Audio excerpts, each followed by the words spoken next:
संत रविदास मध्यवर्ती जयंती उत्सव मंडळाच्या वतीने संत रविदास महाराज जयंतीच्या नियोजनासाठी सोलापूर जिल्ह्यातील राष्ट्रीय चर्मकार महासंघाचे जिल्हा व तालुका पदाधिकारी तसेच समाज बांधवांची महत्त्वपूर्ण बैठक पार पडली। यावेळी 1 फेब्रुवारी 2026 रोजी संत रविदास महाराज जयंती साजरी करण्यात येणार असून 31 जानेवारी रोजी प्राणप्रतिष्ठा कार्यक्रम आयोजित केला जाणार असल्याची माहिती देण्यात आली। डॉल्बी व मिरवणुकीवर होणारा अनावश्यक खर्च टाळून तो निधी समाजहिताच्या कार्यासाठी वापरण्यात येणार असल्याचेही त्यांनी स्पष्ट केले। तसेच जयंतीनिमित्त यंदाच्या वर्षीच्या पदाधिकाऱ्यांची निवडही बैठकीत करण्यात आली। मध्यवर्ती जयंती उत्सव मंडळाच्या वतीने सोलापूर जिल्ह्यातील सुमारे 30 मंडळांना संत रविदास महाराजांच्या पूर्णाकृती मूर्तींचे वाटप करण्यात येणार असल्याची घोषणा करण्यात आली। ज्यांना मूर्ती आवश्यक असतील त्यांनी मध्यवर्ती मंडळाशी संपर्क साधावा असे आवाहन करण्यात आले।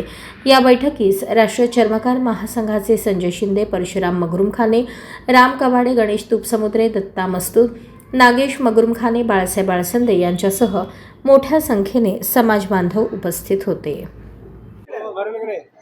नमस्कार, मी रामचंद्र सिद्धराम कबाडे, प्रदेश युवक कार्याध्यक्ष, राष्ट्रीय चर्मकार महासंघ पंडित, सोलापूर जिल्हा संत रविदास चर्मकार महासंघच्या वतीनं आज इथे मध्यवर्तीची बैठक आयोजित केलेली होती।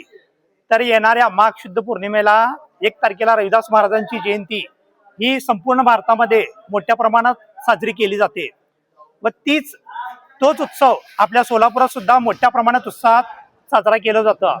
तर आपल्या या मध्यवर्ती बैठकच्या मार्गदर्शनाखाली हे जे काय जयंतीचं आयोजन दरवर्षी सालाबारपणे होतं, तर या बैठकीसाठी आपण इथे आज एकत्र आलो होतो।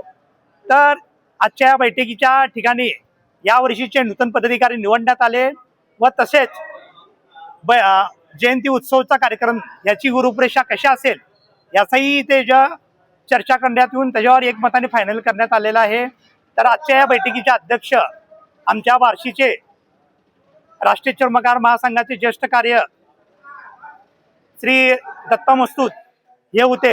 यांच्या मार्गदर्शनाखाली ही बैठक झालेली आहे।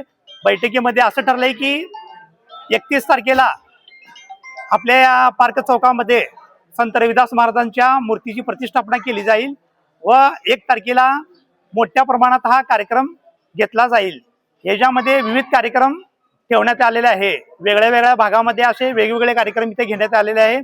अशा प्रकारे या जयंतीचा पूर्णपणे रूपरेषा इथे घेण्यात आलेला आहे। संत रविदास महाराजांच्या मूर्तीचं वाटप होणार आहे, ते कशा पद्धतीने होणार आहे? तर साधारण 30 मूर्त्या आमच्या या मध्यवर्तीच्या वतीनं आम्ही देणार आहोत आणि या मूर्त्या आपल्या सोलापूर जिल्ह्यातील सर्व तालुक्या लेवलला जिथे जिथे आमच्या मोठ्या प्रमाणात समाज आहे या प्रत्येक ठिकाणी आम्ही ही मूर्ती देणार आहे की जेणेकरून याच्या मागचा उद्देश असा आहे की रविदास महाराजांची कीर्ती व रविदास महाराजांचे विचार आमच्या समाजातल्या कानोकोपऱ्यात व आमच्या समाजाच्या खेडोपाड्या वाड्या वस्त्यावर व गल्लोगल्ली गेला पाहिजे, हा त्याच्या मागचा उद्देश आहे। आणि रविदास महाराजांची जी काय जयंती दरवर्षी साजरी होते ह्याच्यामध्ये ही वाढ व्हायला पाहिजे, हा त्याच्या मागचा उद्देश आहे। मूर्ती ही साधारण 3 फुटाची आहे, पूर्णपणे POP ब्रांझ कलर मध्ये अशी तयार केलेली आहे। निवडणुकीला फाटा दिलाय का? मिरवणुकीला फाटा दिलाय का? मिरवणूक काढण्यात येणार आहे? आम्ही दरवर्षी मिरवणूक काढत होतो, पण सध्याच्या तरुण वर्गाचं आणि आमच्या सर्व समाजाचं असं म्हणणं आलं की जो काही वायफळ खर्च होतो मिरवणुकीला तो खर्च टाळून आपण त्याच्यापोटी वेगळे सामाजिक कार्यक्रम आणि सामाजिक उपक्रम आपण घेऊया, हे असं इथे एकमतानं ठरलं। आणि त्या मताप्रमाणे आम्ही जे काही फिजूल खर्च होता मिरवणुकीचा तो टाळून त्याच खर्चातून सामाजिक अनेक उपक्रम करणार आहोत।